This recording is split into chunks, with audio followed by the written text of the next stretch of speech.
make me brand new. Lord, I'm ready for change.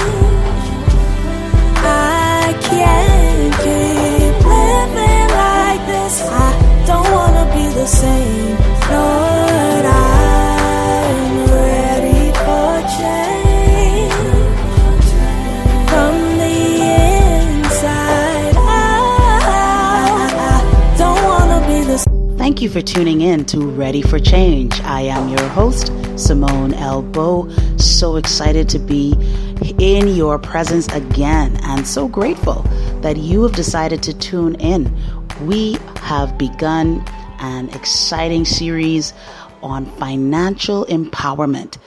Never before have I seen a push, a drive, a passion in people to create multiple streams of income, to seek financial freedom, to find ways that they can creatively make money so that people can be free to command their time and to pursue their interests and their purpose.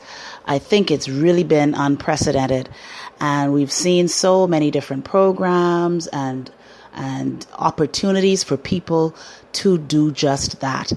And so in this financial empowerment series, I will be talking to a number of powerful people in the financial planning and financial empowerment arena. People who are coaches, people who are motivators, people who are entrepreneurs, financial planners. We are going to talk to them in this series about how we can be financially empowered and how we can shape our minds to have a wealthy mindset. And that's what we're starting off this series with, talking about cultivating a wealthy, abundant mindset. Anytime we talk about change or transformation, it begins in the mind. You have to create a vision for what it is that you want, what you want your change to be. If you can visualize it, then you can move toward it. If your vision for your end or your destination is not clear, then it's more challenging for you to actually achieve it because you don't know what you're achieving. You don't know what success looks like at the end of the day and at the end of your efforts. And I love the quote by Stephen Covey that says, as leaders, you have to make sure that your ladder of success is leaning against the right wall. And so you don't want to put a whole lot of effort that will propel you in a direction that takes you further away from where you want to be. So stay tuned. We're going to take a quick commercial break and we will be right back. I'm going to talk a little bit about our expert guest tonight. And listen, you are in for a treat. We're doing a 2-part series on cultivating the abundance, wealth mindset, and also on how to plan to be financially empowered. We'll be right back after this commercial break.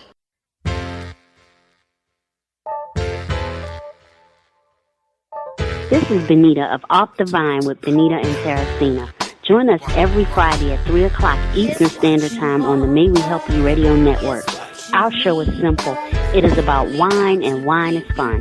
Listen in and laugh with us. You'll never know, you just may learn something too. So grab your glass, you know that's the rule, and tune in for a most exciting hour.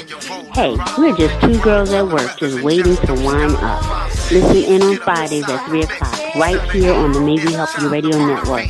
Off the Vine with Benita and Terracina. Something to wine about.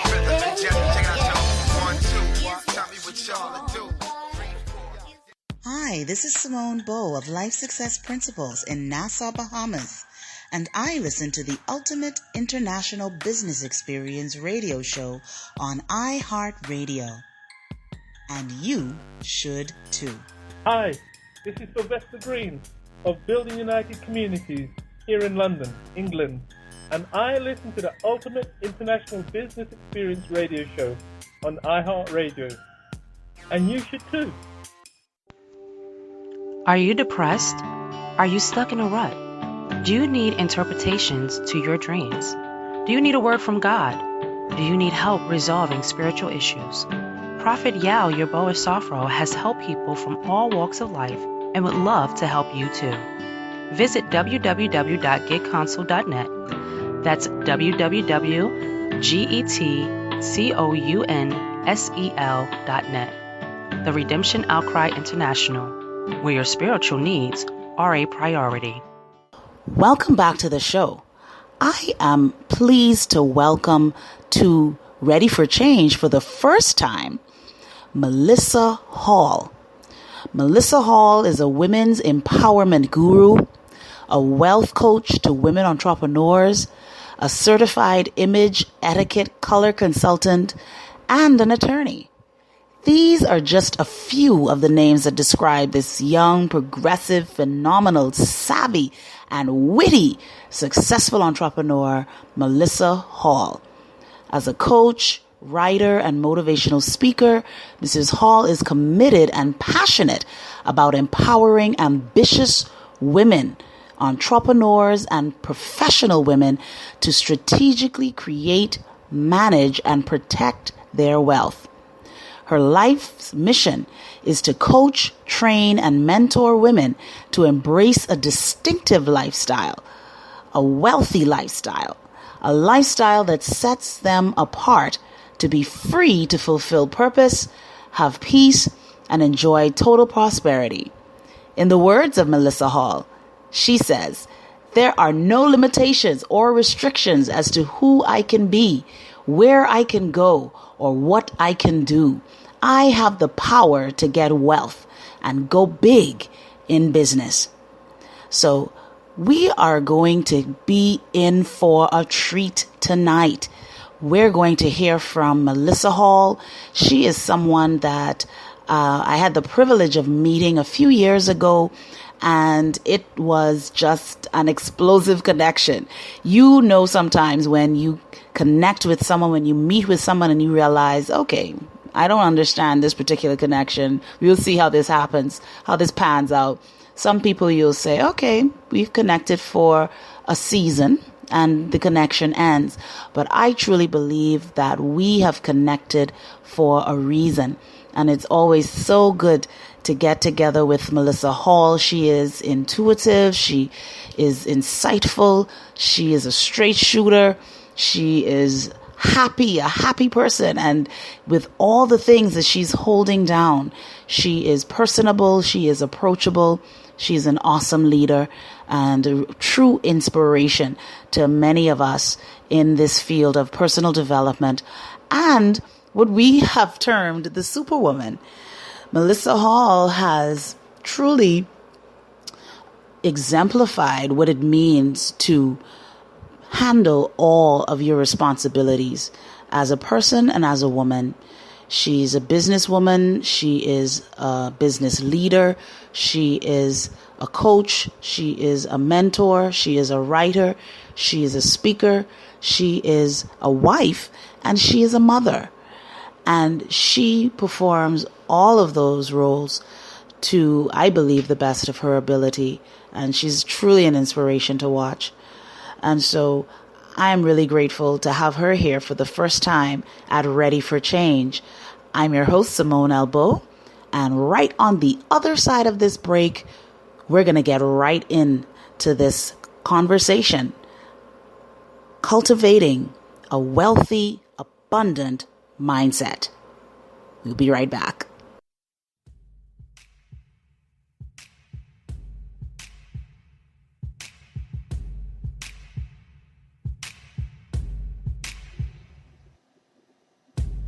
Hi, my name is Letitia M., owner of May We Help You Network. I want to thank you for joining us and enjoying our host here on MWHY Radio Network. Please visit us online at mwhyradio.com and like us on facebook.com/MWHY Radio. Tune in to learn more about our host and upcoming contests and our TV programming that'll be coming to you soon. MWHY Radio, bringing together business, community, and you.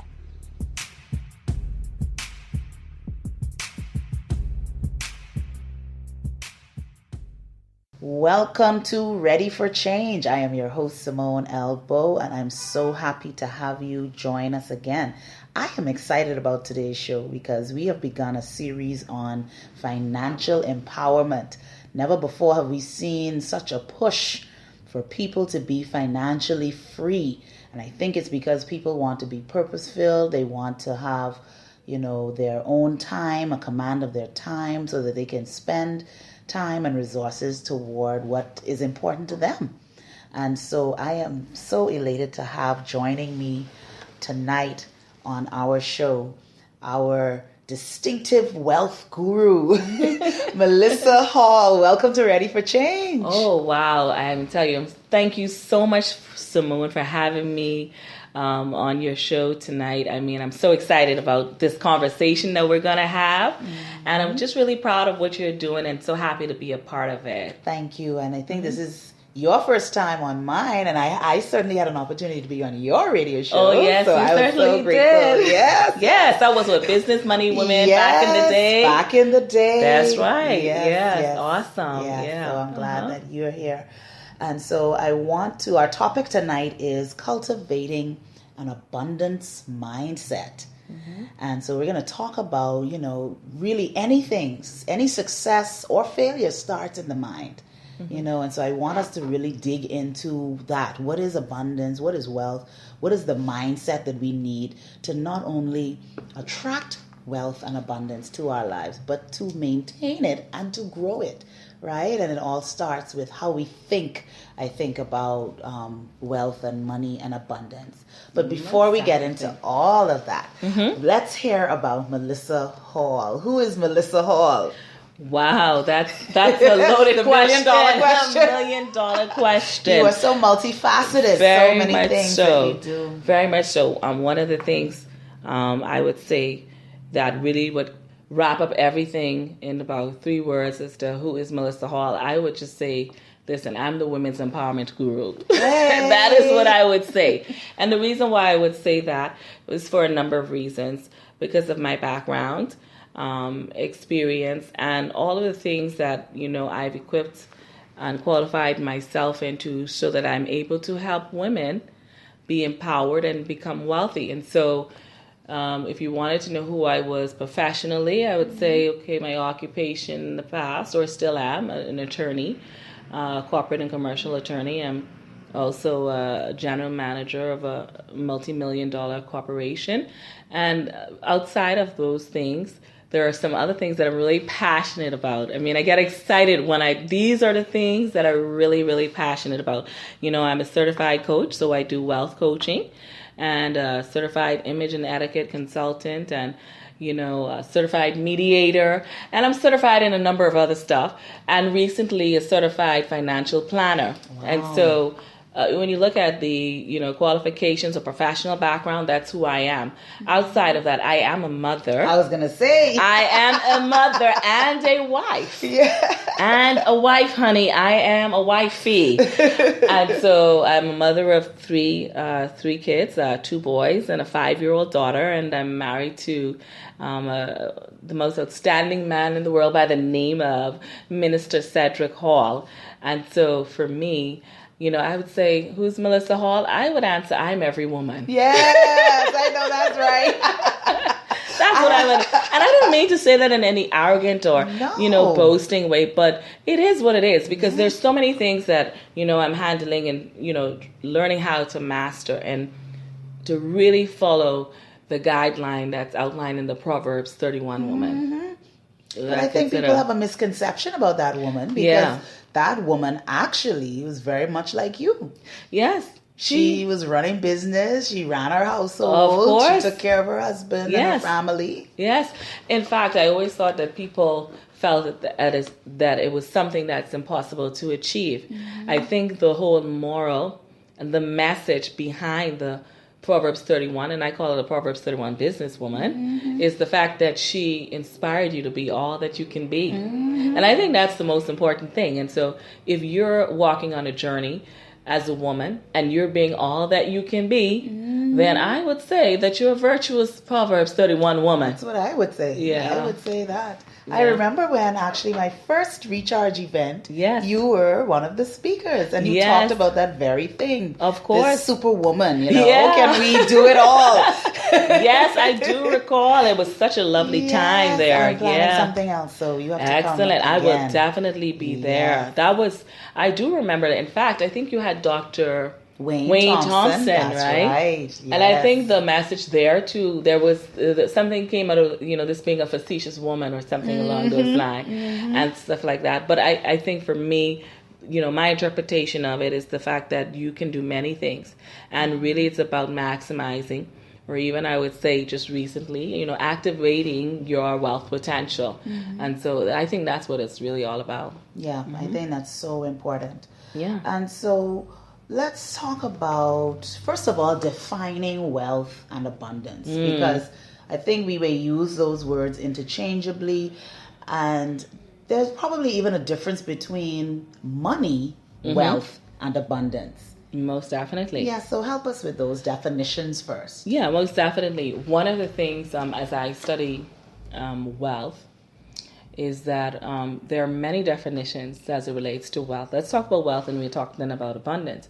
There are many definitions. And so if you were to look in the dictionary or online and put in that, oftentimes we find that wealth is pretty much defined as an accumulation of perhaps material assets, money, and resources, or access to resources. So it's really an accumulation, or even they use the word an abundance of these material assets and so forth. And, I always said to myself, and I always believed, and in fact, many persons have helped me to believe, because they would look at me and they were like, you're a wealthy woman. You could see wealth all over you. And there was a time that I knew that I was, wealthy, but I didn't know from the extent that you could actually you present yourself in a way and people just automatically assume that you're wealthy. But to get back to the question about the definition of wealth, and so that would be pretty much maybe an online definition of wealth.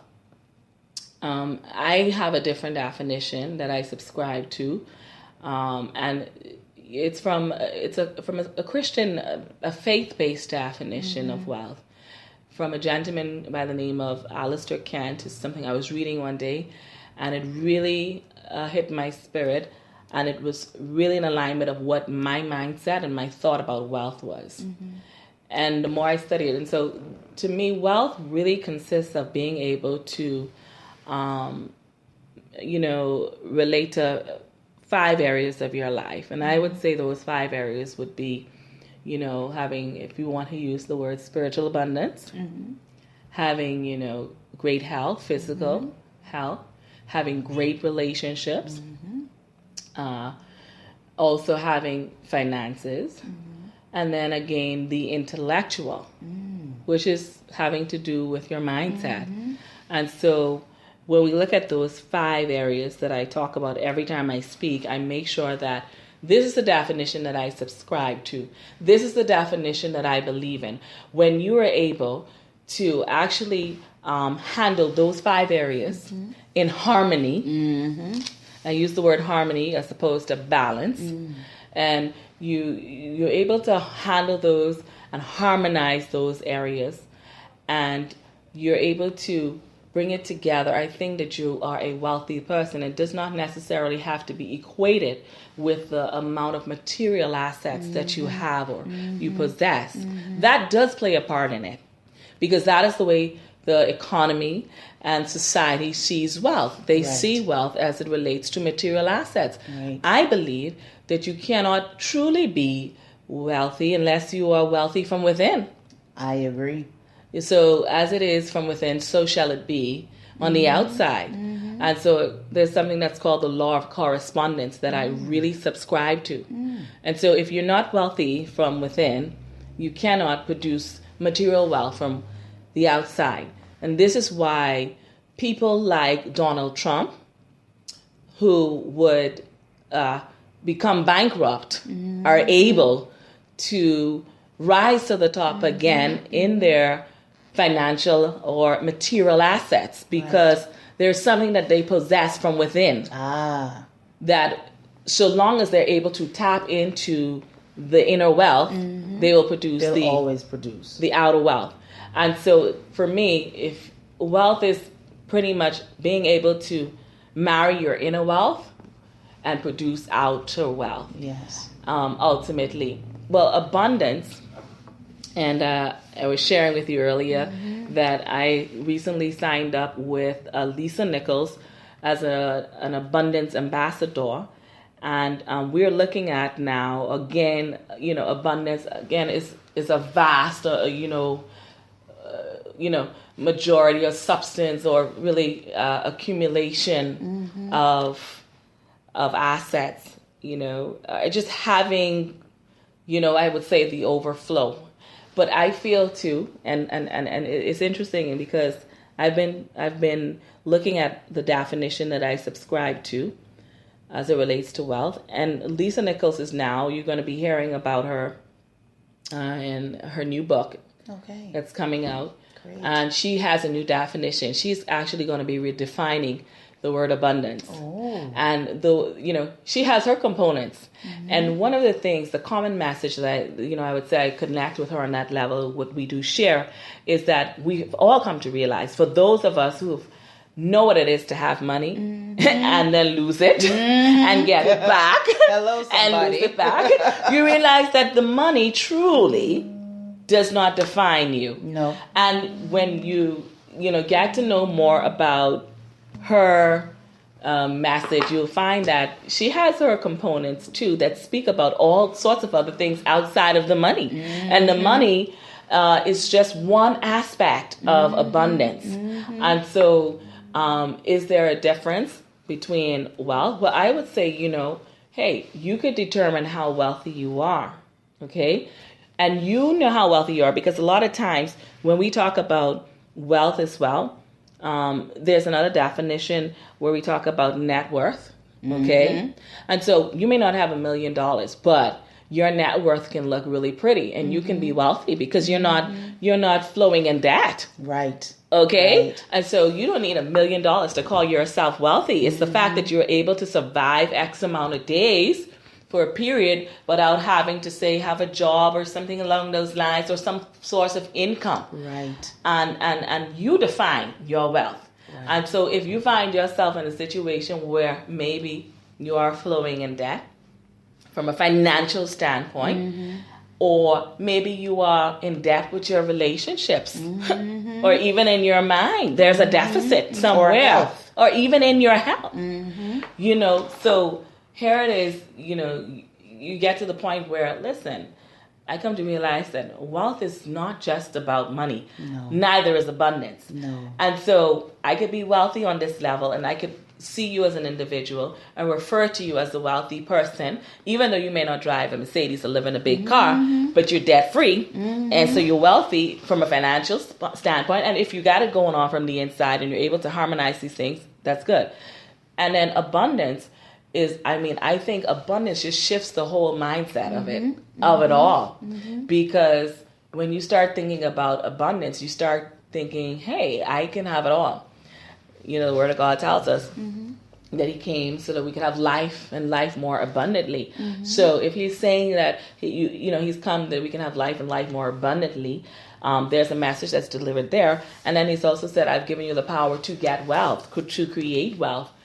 There's also a different message there. So while they may be interchangeably used, even as it relates to the word money as well, money being equated to wealth, the fact of the matter is, I think that they have their own definitions. Yes. And they can be wealthy, as you said. Exactly. With money and with other assets. Of course. You may not have money, but as you said, you may have land. You may have investments, businesses, and so forth. That's right. There are so many different ways to create that wealth. Many different ways. And for me, being in an abundant state gives you the thinking that everyone, if we go back to that scripture that I have come that you may, that's you plural. Of course. Not you singular. Exactly. And so it means then that there's abundance for everyone. There is enough for me. There's enough for you. That's it. Which I think takes away from this competitive spirit that Absolutely. we see between human beings. I'm not just going to say women because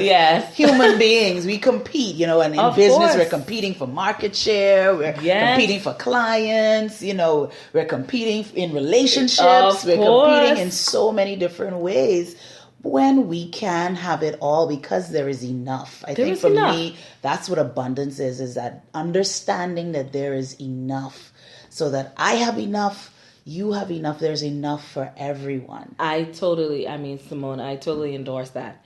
And in fact, I always say this to people as well, which is something, saying what you're saying. I said, in Deuteronomy 8, and he said, I've given you the power to get wealth. He didn't say I've given the man or the woman. No, he said you. Right. Or that 2%, or 5%, or whoever. The black, the white, the Asian, right. the Malaysian, the Jews, the Greeks. Right. No, I've given you the power. And so when you get to that point and you understand, I think this is where the whole mindset shift really begins to happen for individuals. Agreed. So what have you found then in your experience so far in working with women now and wealth and all of the money and abundance and all of that? What have you found to be women's greatest challenges as it relates to financial empowerment? I tell you, there's so many different factors, but let me try to key in on a few because I've also studied that.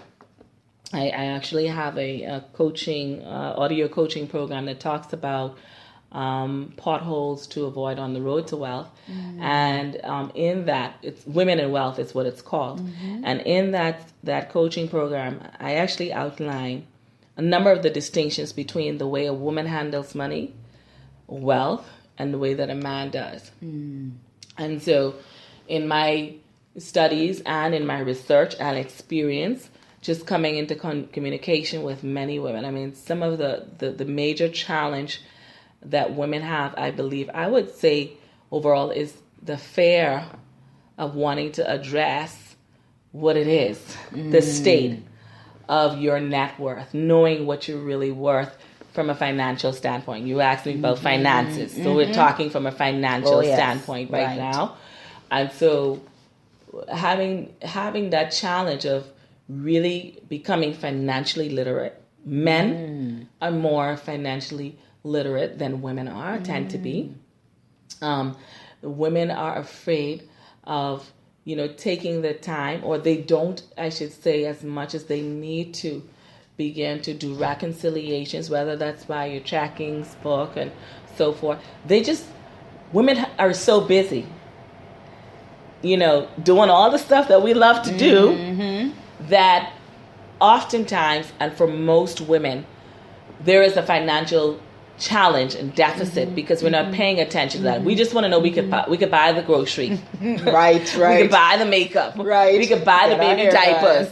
Get our hair done. The lights on. The cable's paid. And I just need to feel comfortable. Right. And I think that's one of the challenges financially. Women tend to become, for those who, have anything or any sense of dealing with finances at another level, becoming so financially comfortable that they don't see beyond just making it from day to day. Yeah. Oftentimes a man, he's thinking about investing. We don't find a lot of women wanting to invest. Men don't have a challenge coming together with another man, okay, or a group of men to take on risks. Women, which we have really good characteristics in terms of saving. We're going to stash that money away now. There are some women, a lot of women who could say, I'm going to save for what we call a rainy day. Right. They're going to have that stash. But that's all they're going to have. Right. They can have that money on that account. Something saved, something stashed away.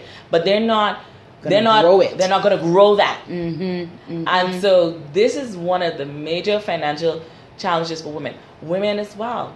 One of the things we find with women, another challenge is that, just being honest and integral about, I said this earlier to you because we tend to, I don't want to say use the word live a lie, but, I've shared before, I don't know if you've heard about my various profiles of these different women. Yes, these I will wealth just speak of them. profiles. Yes, and very maybe powerful. share one or two of them.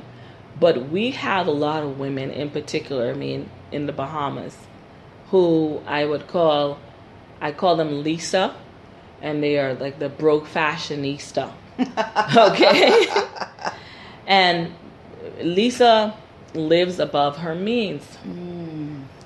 And, you know, the reason why she does this, there's so many reasons, but I'm building on this, you know, for a piece of work that I'm doing, because I think there's a lot of spiritual stuff that's associated behind it. She will have all of the name brand stuff. Is that a name brand handbag I saw you with, Simone? She will wear the nicest shoes, drive the nicest car. But if you ask her how much money is on her bank account, she can't even tell you. Right. And she's not really concerned. She just want to make sure that she look good all the time, eat right, and everyone perceives her to be a woman of wealth. Right. But She's obviously, probably living from paycheck to paycheck. She's living from paycheck to paycheck, most definitely. And, you know, when we look at, and I think that's a typical woman. We just, listen to me, a lot of Lisas out there, we are just wanting to make people feel and believe that everything is okay. And there's nothing wrong with that, you know. There's nothing wrong with making people feel like you got it all together, because I'm not going to ever encourage a woman to go out there and look broke and busted up because you're going through financial challenges. Right. The challenge is, difficulty is that not wanting to address the underlying problem.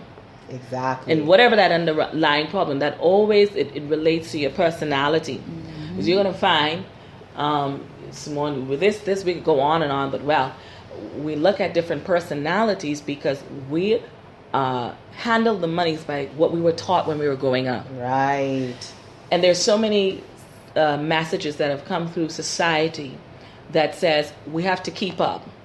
That says a woman's place is in the home.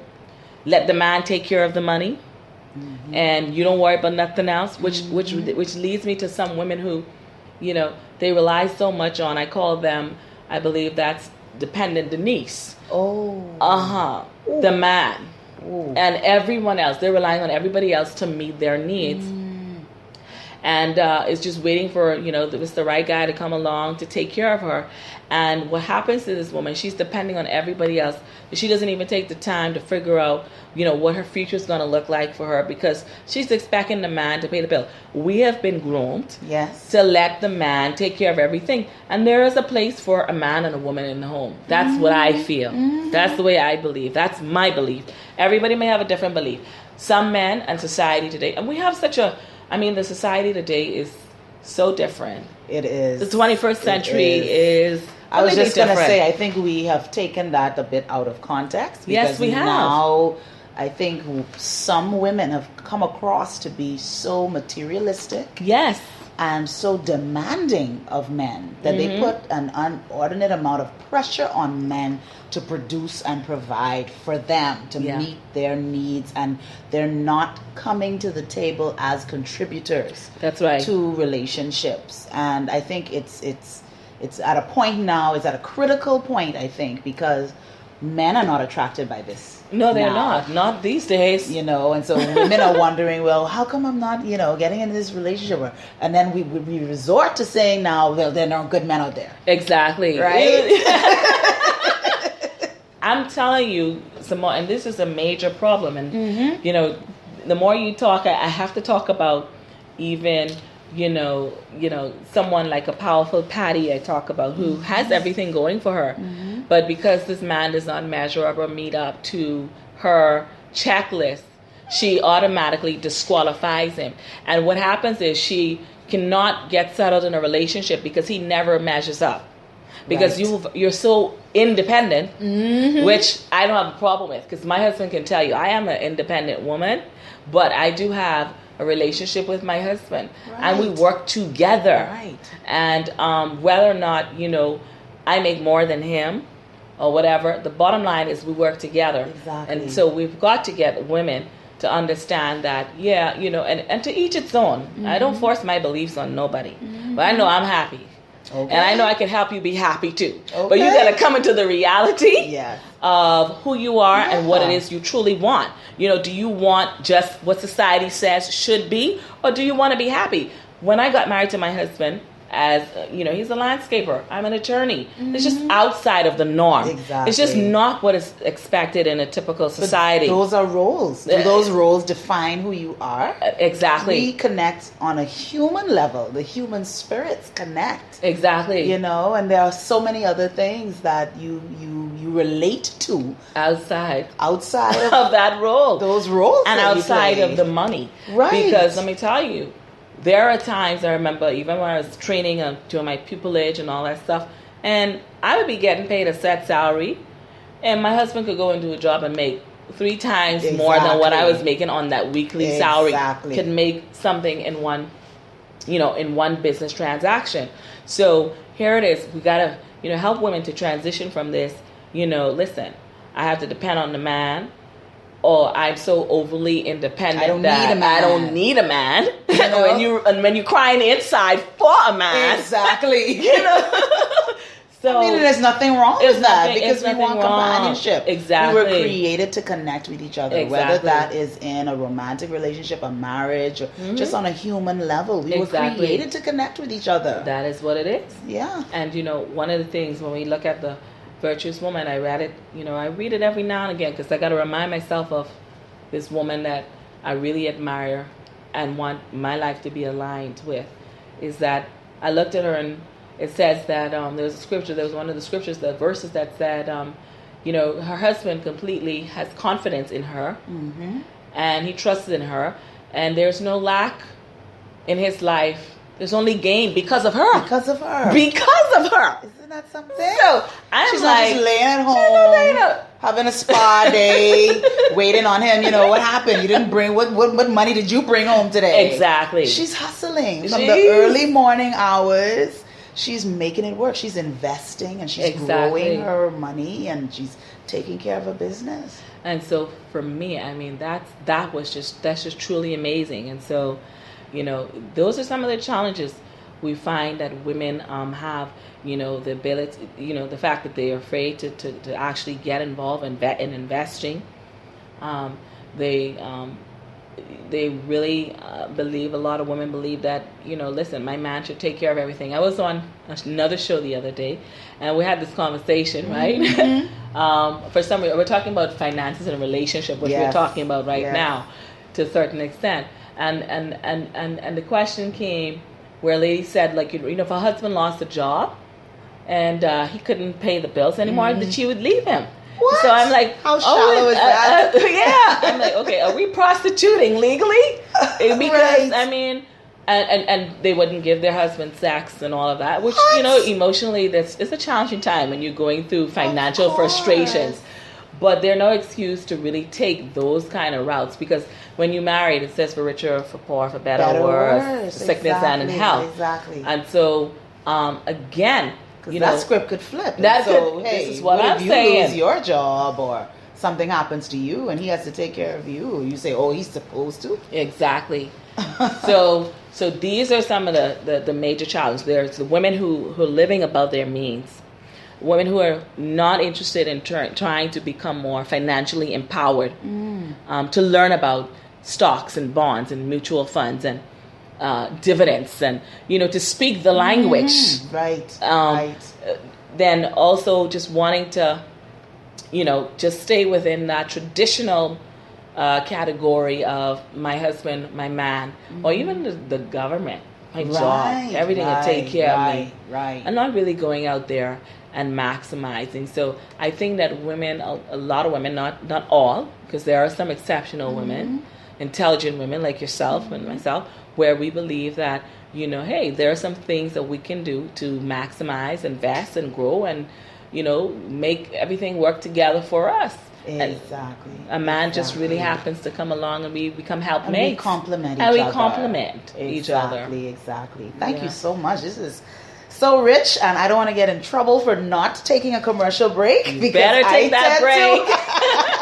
Yes, they pay the bills. Yes. So right after this break, we will be back to talk with Melissa Hall.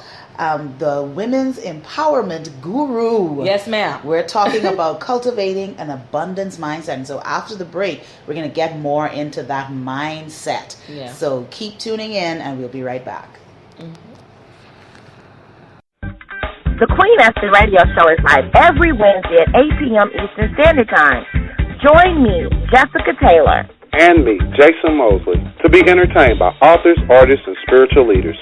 We look forward to being a blessing in your life every Wednesday at 8 p.m. Eastern Standard Time. Only on the MWHY Radio Network.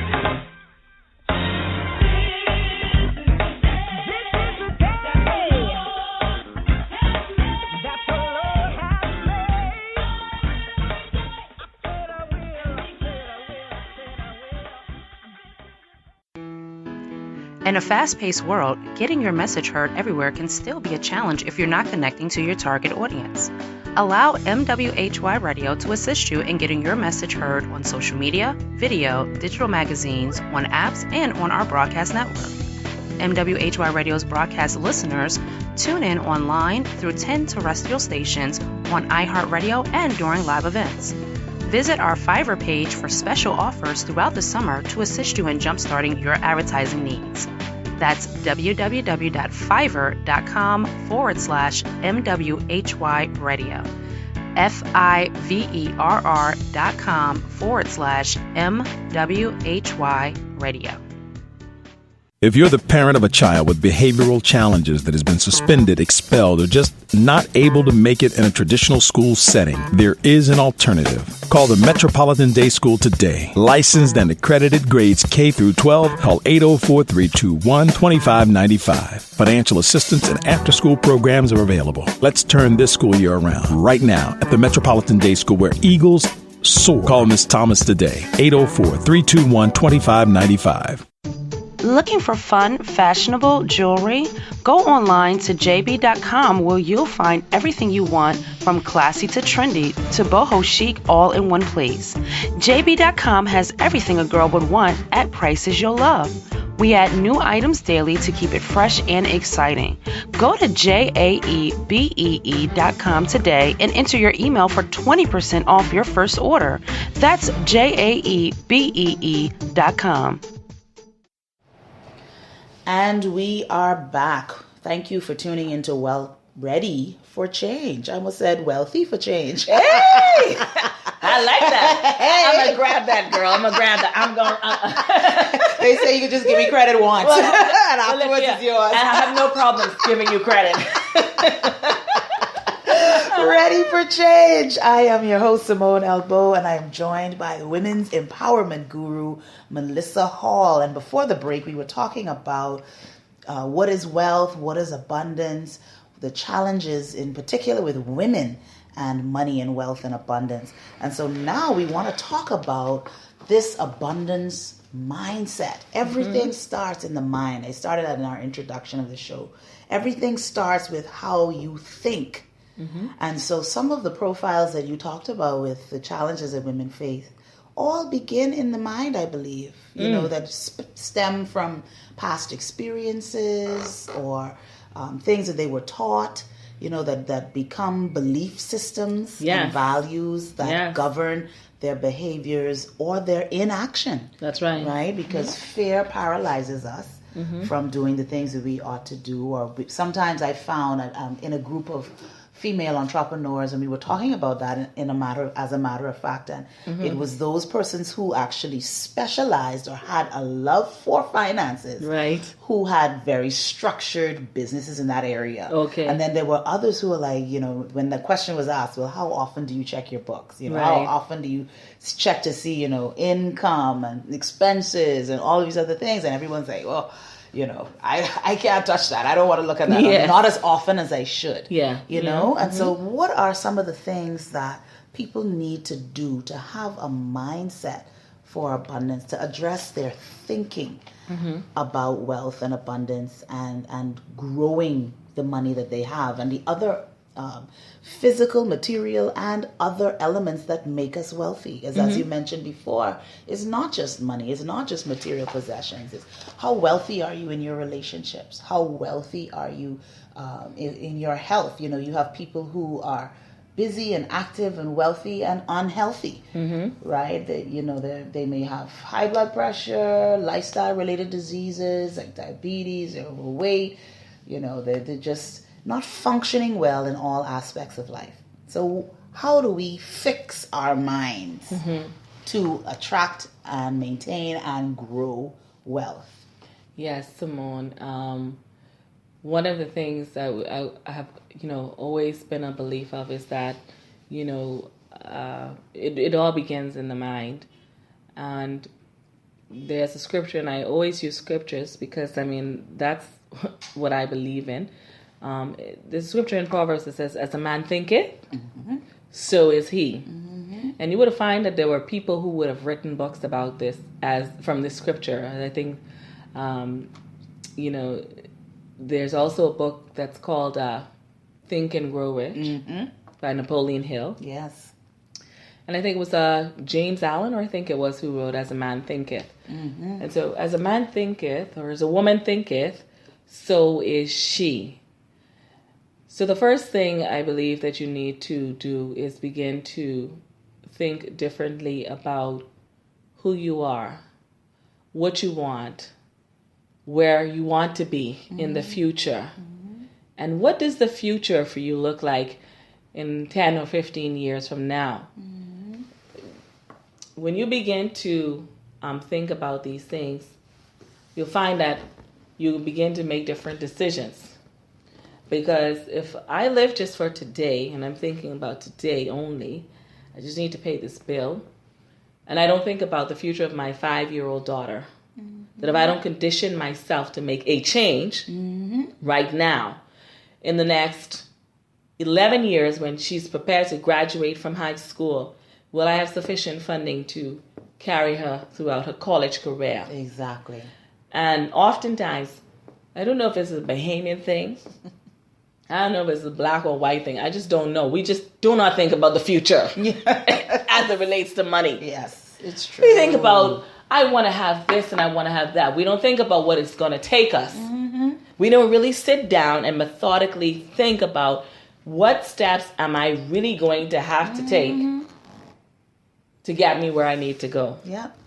And so I feel as if when you begin to start to think wealthy, or think like the wealthy, or think that you are wealthy, and know that your thoughts are directing and guiding your life, that whatever you're thinking about the most, if you're thinking that you want to be financially savvy, financially confident, financially empowered, you will begin to now think about this on a regular basis, because you're going to become what you think about all day long. So the more you think about this in your mind, and you have the vision in your mind, then everything in your life begins to line up. So there's a saying that says, you and your life will move in the direction of your most dominant thoughts. That is the truth. I tweaked that and I said, well, you and your financial life will move in the direction of your most dominant thoughts.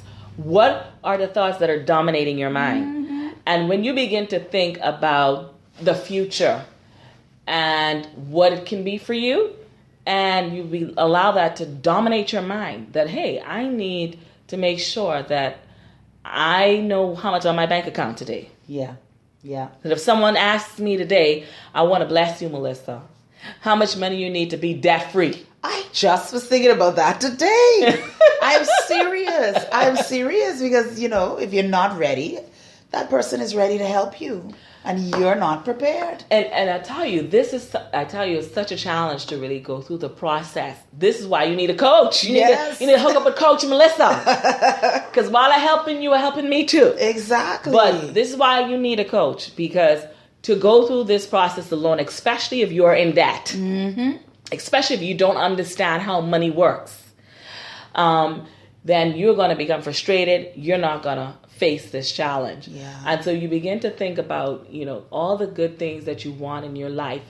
as it relates to your finances and just every aspect, the relationships, your health, and all this stuff. Because, I mean, you can't have wealth without the health, right? Exactly. I want to stick a pin right there because you said something very powerful that I think may be a part of the problem.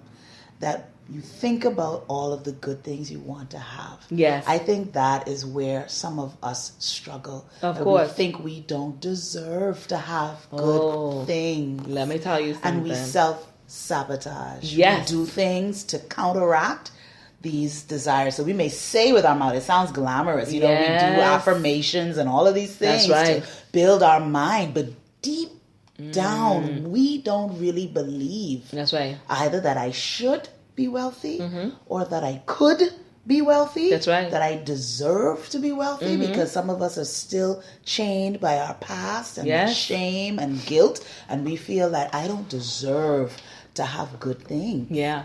Listen to me.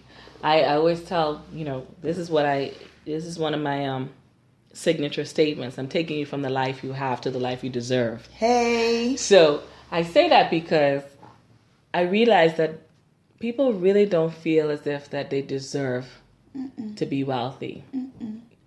And this is sad, but there's healing in that. And there's change. There's change. There's change. Are you ready for change? There is a place for change in that.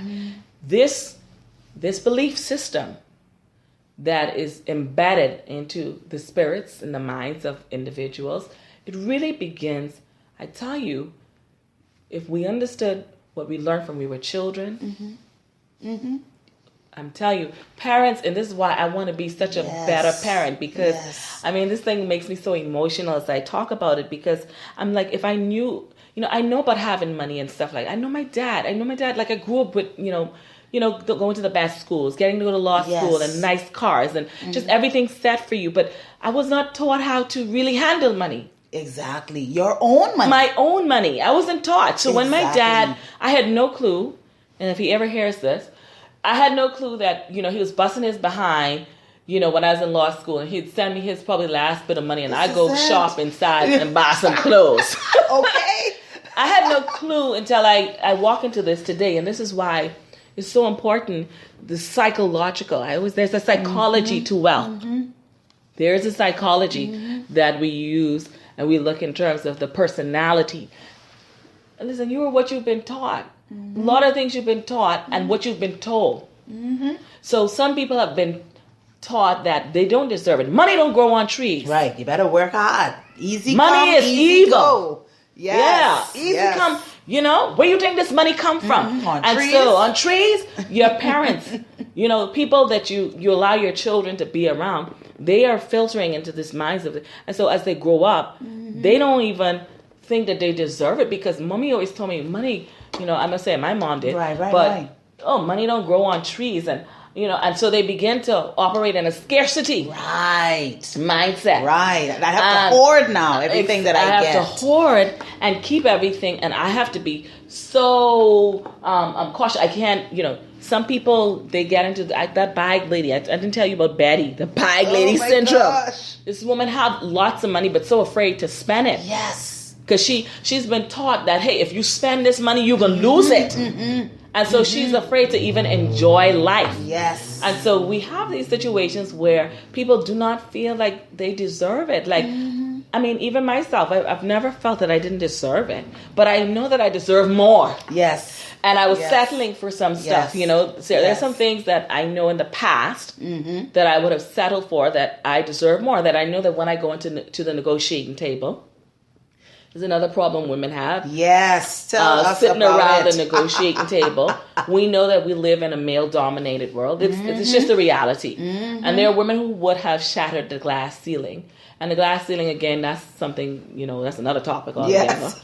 But when we sit around that negotiating table, a man is going to put his foot down and say what he wants. This is what I want. And he's going to get it. Yes. But for us women, we'll be negotiating a salary. We undervalue. Even in terms of, I've done some studies where, like, Simone, earlier we were talking before we, began the show, and we're like, well, we better get started because we could talk. And this is how women in business do too. We talking. And we're supposed to be, just use an example, a doctor has a patient coming in, a female doctor versus a male doctor. The female doctor is gonna, how you doing? And gonna ask you all sorts of things. And if she's not well coached and trained, and then the male doctor is like, okay, what's happening here today? Right. What can I help you? Right to the heart of the matter. Right to the heart of the matter. How you doing? You okay? Okay, so what can I help you with today? Yes. What's going on with you? So what happens then, research has shown, so the male doctor sees more patients that day than the female doctor, because she's spending all her time talking and loving up being and relational and money needs to be made. And the doctor, the male is over there like, okay, what can I help you with? Okay, this is a problem? Okay, goodbye. I'm guilty too. Yeah. Lord help us. Yeah. And so here it is. You have the situation. You're around the negotiating table and you're more qualified than the person who's in that position, a male, and there's an opening. You know that you could do the job better. You have more experience. But why don't we feel like as if we deserve this? Yeah. Again. And women in business too, we do it as all well. the We're time. bidding on contracts and doing proposals and always offering marketing discounts. A fee. Yeah, we're always marking down. Yeah, or, the whatever time. you could do. And it's like other people will come with, this is my rate. Exactly. And that's it. And they ain't backing down. Now, I've seen one or two women like that. I was like, okay, boy, she don't play. Yeah. And I'm like, okay, now do I have to put on a male mentality for that? Get rid of my female. Get rid of all that. When it comes to business, get rid of all of that. Honestly, if we're expecting to be financially empowered and wealthy. But the bottom line is that, all of these characteristics, these traits, they're based on beliefs and habits. Things that we've been taught. Things that we've been told. So a male may have spoken down to you. You're nothing. You're a piece of whatever. And you begin to feel that. This then sinks into your subconscious mind. And this is why affirmations are so important. Yes, because you have to recondition. You have to recondition what you're thinking in your mind and what you're believing. And this is why, and people talk about, affirmations. And affirmations ain't just repeating the stuff, There's more to actually going through these affirmations. And I do have affirmation CDs on wealth. You really have to allow this to sink into your subconscious mind, what you were saying. Yes. So I would say, for example, money is not an issue for me. And I really do not believe that it is. It's just not an issue. I feel like I may not have a dime, but I know I have access. That's right. I know I have people. I have connections. I have resources. I have assets I can turn into money. Exactly. So it's not an issue. Right. And so when I begin to say this more and more often for me, it's not going to become an issue for me. I may have challenges, but it's not going to be an issue because I reconditioned my mind to say money is not an issue for me. See? That wealth follows me, and wherever I go, I attract wealth. Yes, I know that. I'm telling you. I mean, I'm saying that as an affirmation. I know that because in my mind, I'm saying wherever I go, people start to tell me, listen, this is one good thing that happened for me. I didn't have the people tell me, oh, you look like a poor woman. They will always tell me I was wealthy. Me too. And I always say, my life needs to catch up to my look. Exactly. You can see the money all over you. Girlfriend, I prophesy. And I'm like, okay, that's no problem. I receive it. And the more I heard it, the more I began to believe it. Exactly. And then I began to live it. It begins to manifest because it's already gotten into my subconscious mind. Yes. And so we have to get people and women in particular to break out of what I say is the poverty mindset. Yes. The state of bondage. Yes. The state of scarcity and lack, thinking that you're not worthy enough, you don't deserve it, that, hey, somebody else out there may be, appear to be more successful than you, but that's an appearance. You really don't know their reality. You don't know. And so we have to begin to retrain, recondition, and have a mindset makeover. Yes. And when you were talking about that and talking about parenting and your daughter and the wealth legacy that we want to leave for our children, I wrote something down when you were talking because I didn't want to forget it. So we have, again, we've been noticing with these mindsets, the pendulum, right? There's like extremes, one extreme or the other. Of course. So you have the poverty mindset on one end. Yeah. On the other end, we see more of this generation that's raised a generation of children. Yes. to think that they don't have to work for anything, that things are handed to them, because I had to struggle, because my parents struggled, and it was so hard for me. I don't want my children to struggle. I don't want my children to go through what I went through. And I think what we have raised is a generation of people who do not understand the value of money and how money is earned and grown, and understanding money, as you said. Of course. And understanding wealth and abundance. And so I like a program that one of our sisters in this whole entrepreneurship thing, Keishelle Davis. Her program for kids, where it teaches them from an early age that you segment your money. So you have savings, you have fun money, you have, lunch money. This is a goal money, something that I really want, that I'm saving for. Absolutely. And teaching them so that it's not about, well, just because I want it, I'm going to get it. Exactly. I see young kids with fancier phones than adults. Kids with iPads and kids with all these other, and so priorities seem to be out of whack. Of course. I remember when my days of teaching in school, you'd have kids who would come and say, well, I can't afford to buy the textbook, but yet they have this high-end leather school bag and leather belt and all these other things. They have tons of money, lunch money, and all these other things. But they yet don't have the money for the books and the supplies that they need for school. It's I don't understand that. Yeah, and I was, as a matter of fact, I was thinking about that because the other day, my daughter has been behind me telling me she wants me to set up a home office just like the one I have at home. She needs a business suit, and she needs, she's going to hire her god sister and her, my nephew, and then she needs to make some deals. So, Mommy, I got to make deals. I got to make some deals. I want to be just like you. I said, okay. And so here it is. That's thing, awesome. And every day, every morning, she's waking up. Mommy, I need these things because I need to make some deals. When are you going to set up my home office? And it's so funny because I'm like, I'm thinking she'll get over it one day. Yes. And she just, maybe she saw something on TV. But this is, she's so important. You. She's seeing me in action. You're modeling that. Exactly. Yes. And so when you talk about children and Keishelle, and that, I think that's a powerful niche that she has to really help develop young children into, in terms of how to become financially empowered, and and that's so key.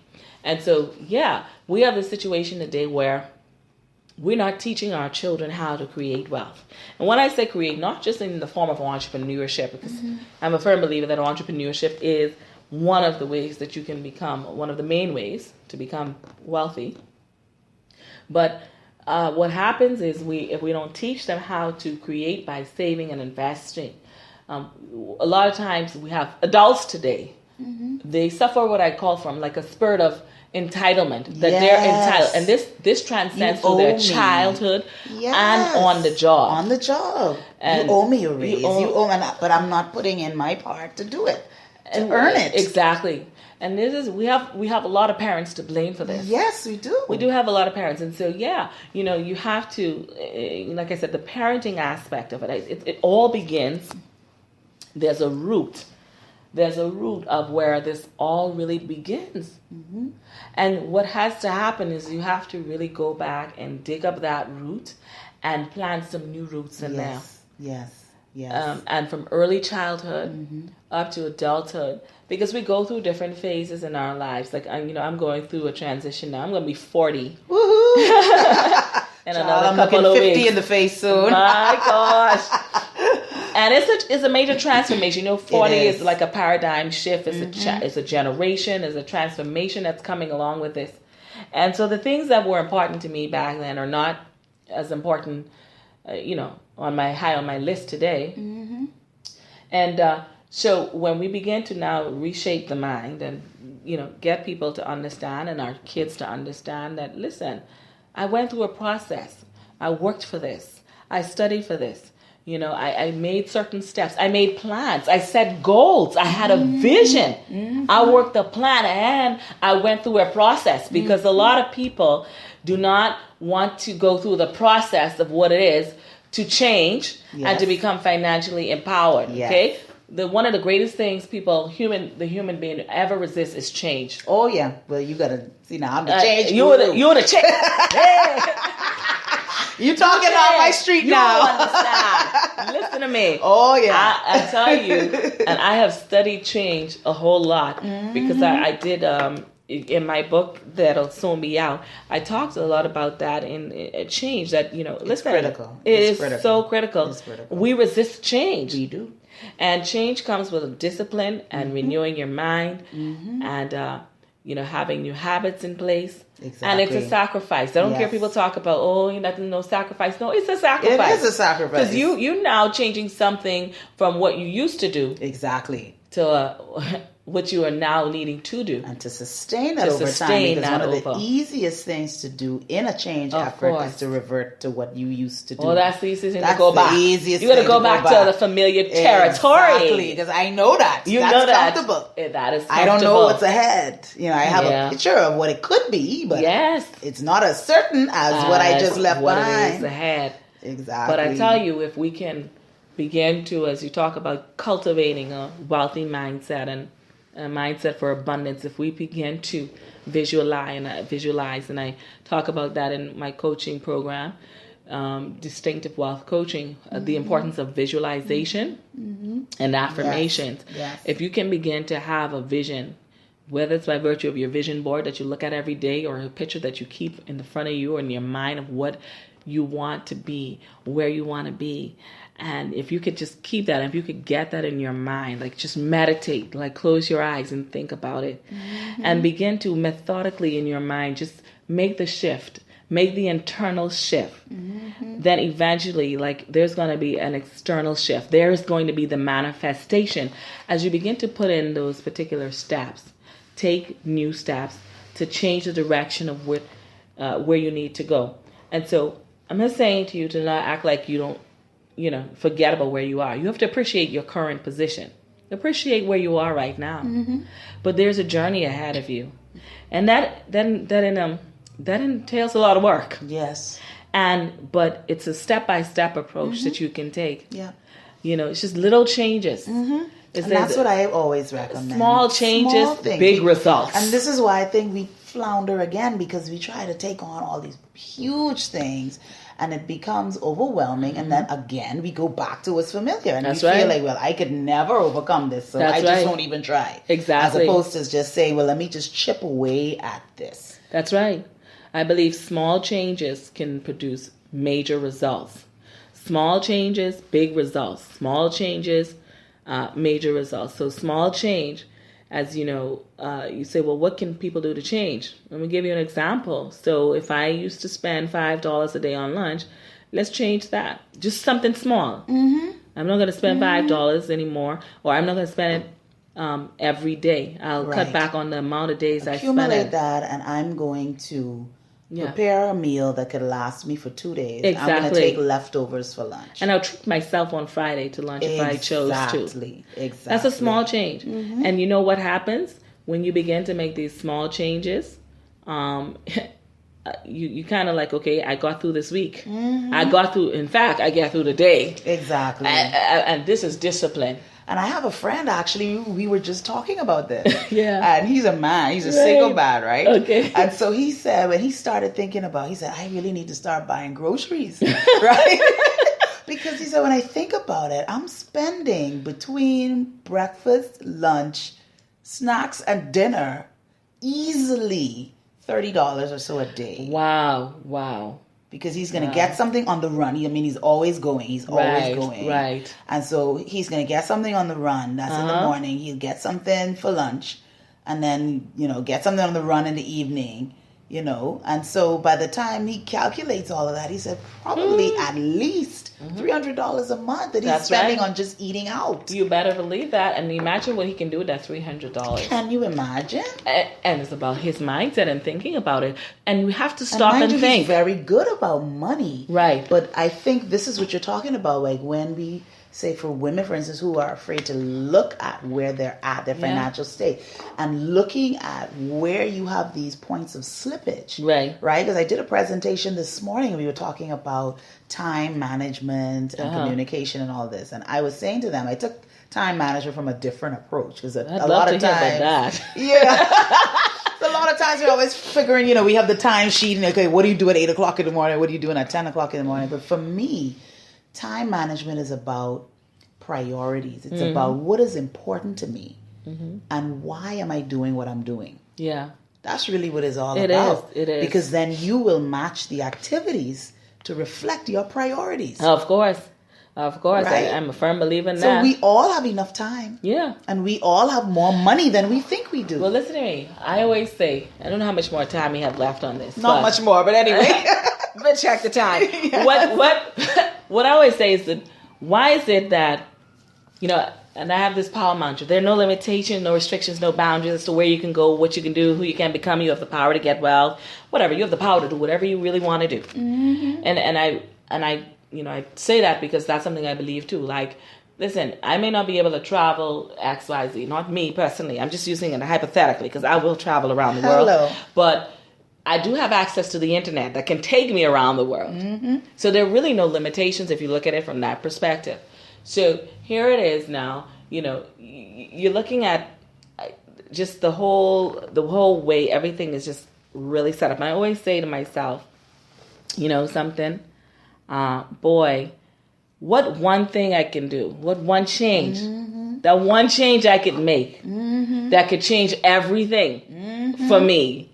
And I asked all my coaching, my mentorship, my mentees, and my coaching clients, what one thing can you do that can change everything? We don't stop to think. That's right.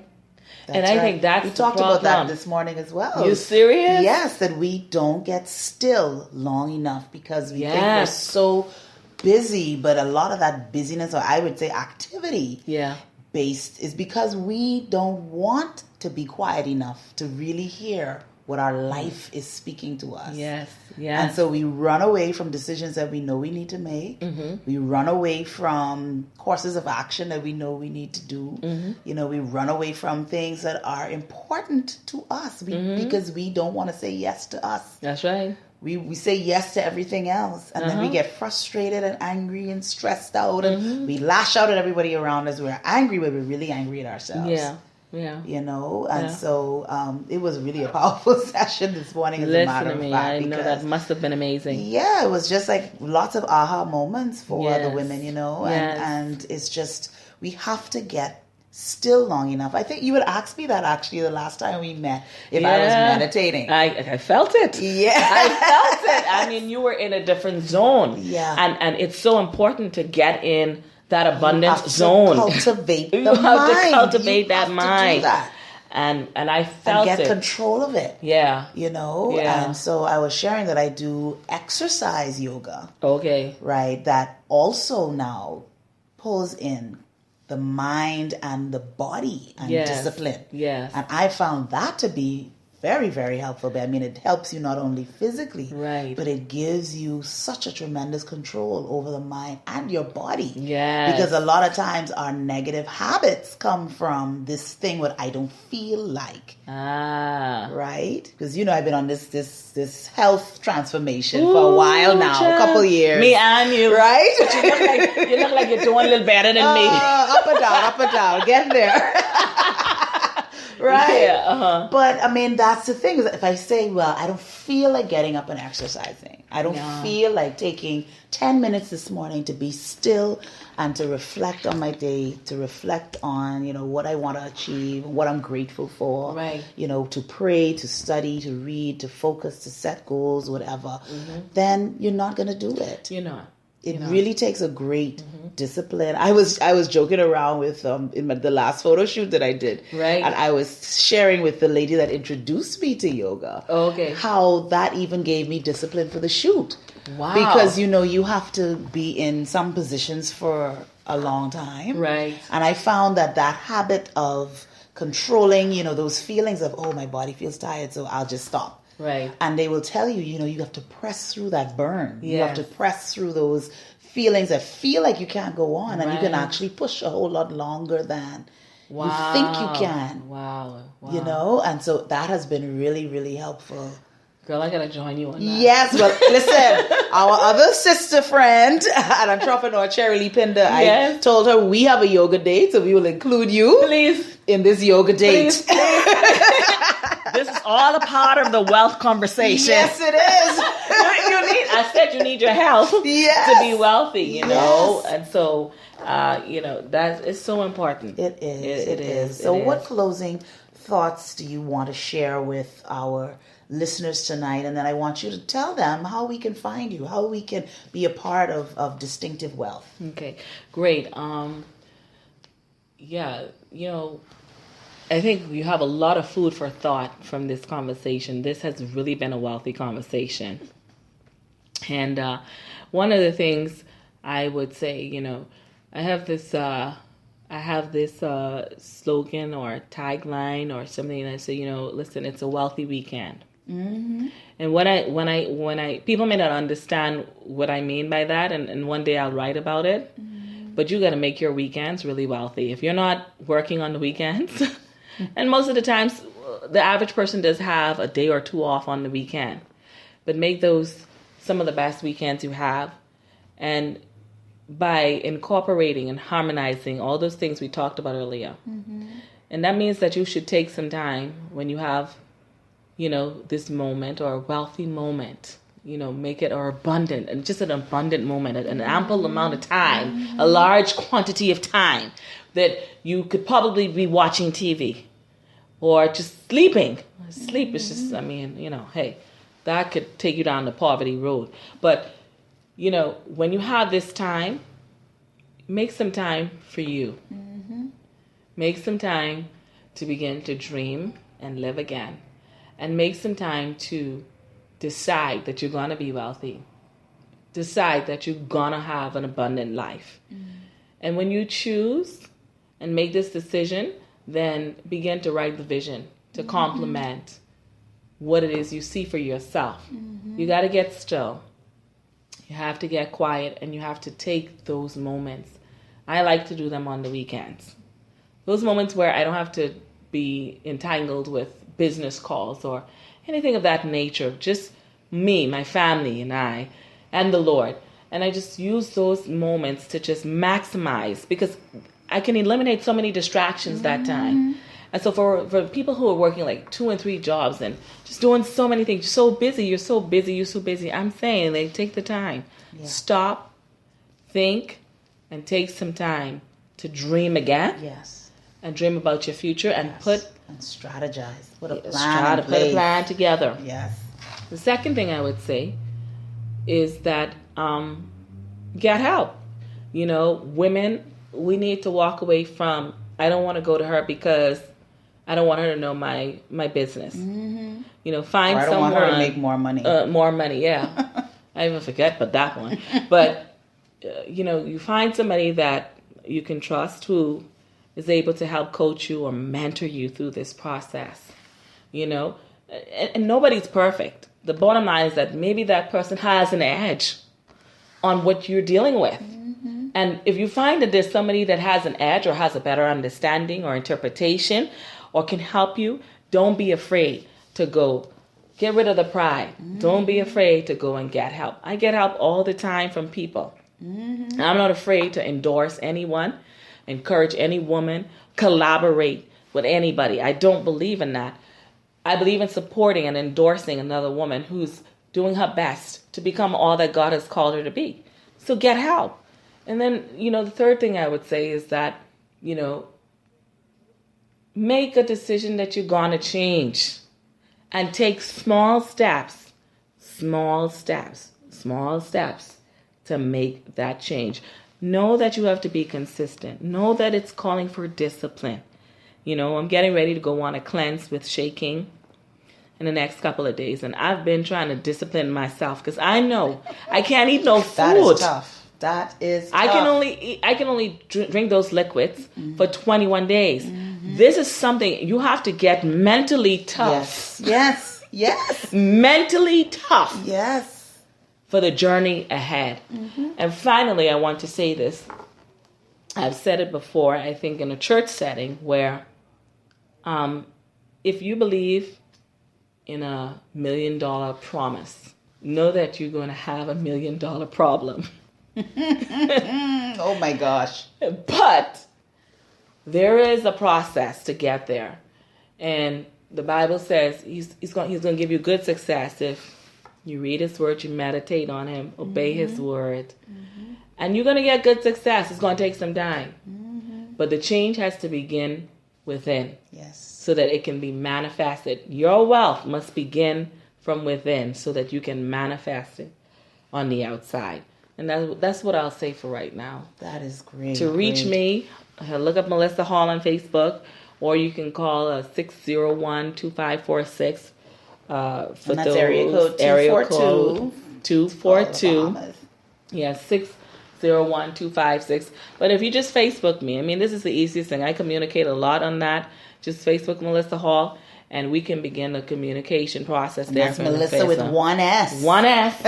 Let them know, and we can begin a journey there together. I'm here to help and pass on, because the more I give, the more I receive. That's just my life. Mm-hmm. That's a principle. It's a law. Yep, absolutely. And so, yeah, that's how they can connect with me. And so, pretty much. Great. Well, it has been such a pleasure to have you on the show, to reconnect and to hear all of the wisdom. I am certainly not just inspired, but committed to do more, to be financially empowered. Mm-hmm. And so I am grateful that you have joined us on Ready for Change. I know that our listeners would have received so much. And be sure to listen to this again and again, because we talked about affirmations. A part of changing the mindset is repetition. In teaching, that is a tool that you can learn to learn concepts and to recondition. Because sometimes when you listen to something once, and I remember the late Dr. Miles Monroe always would say this. I think he said you need to listen to something 7 times. But yeah, he said, when you listen to something once, there are things that you miss. Yeah. And that's the truth, because you end up, your mind, again, if you don't discipline the mind, it goes off on a track based on something that you would have heard. And so you miss something that the person is saying because your mind is already down the road somewhere else. And so the more you listen to it, you will pick up things that you would have missed before. So I'll encourage you to go on to www.spreaker.com. That's SPREAKER.com. And you can listen to this show again and again. Okay. And I will definitely share the link with you so you can put it on the page for your followers. Child, I need to listen to this. You understand? Me too. So thank you again for joining us on Ready for Change. We will take another commercial break and be right back to close out the show. If you were designing the perfect dating site, what would you include? A private voice or video chat room? A private photo gallery and profile area? How about matches based on similar interests? And to keep it special, you could add profile blocking, no third-party intervention, spam protection, and even monthly drawings for great prizes, and more. That's exactly what you'll find at milesapart.dating. Visit milesapart.dating today and get a free 1-year membership while they last. That's milesapart.dating.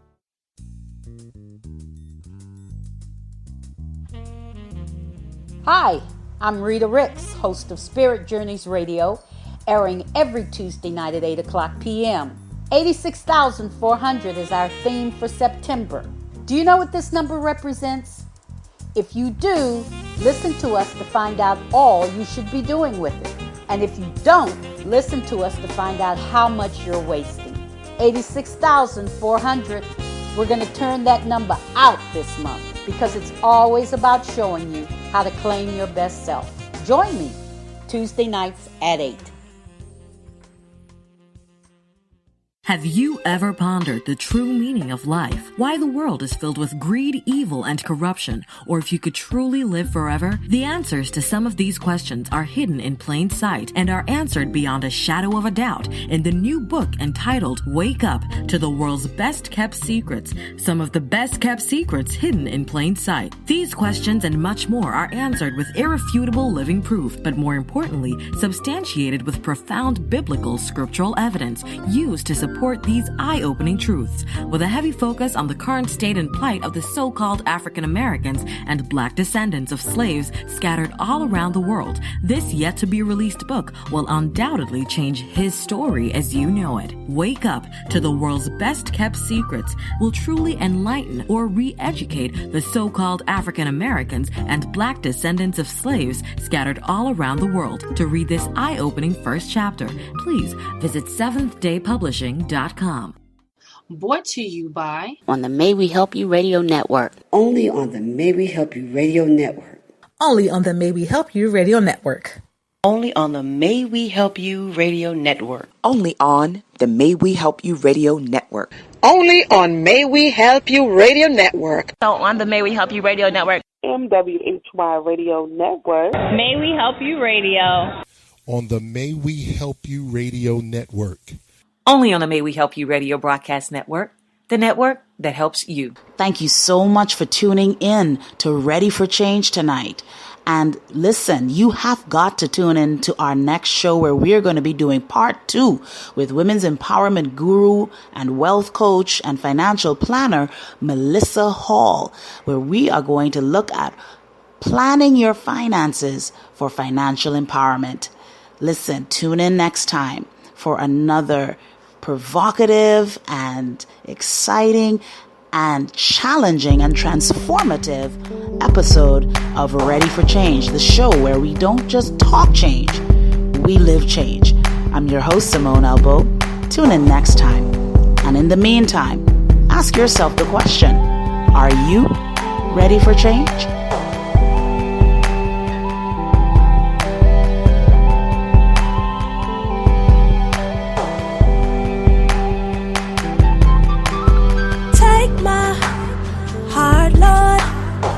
I'm really desperate for change.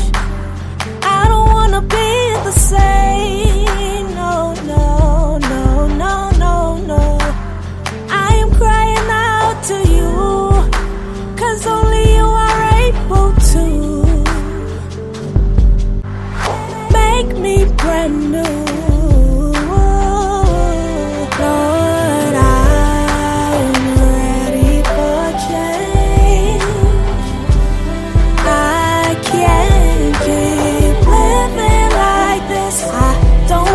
The same, Lord, I'm ready for change from the inside out. I don't wanna be the same. Falling and tripping, making the same mistakes. I can't continue living my life this way, constantly going astray.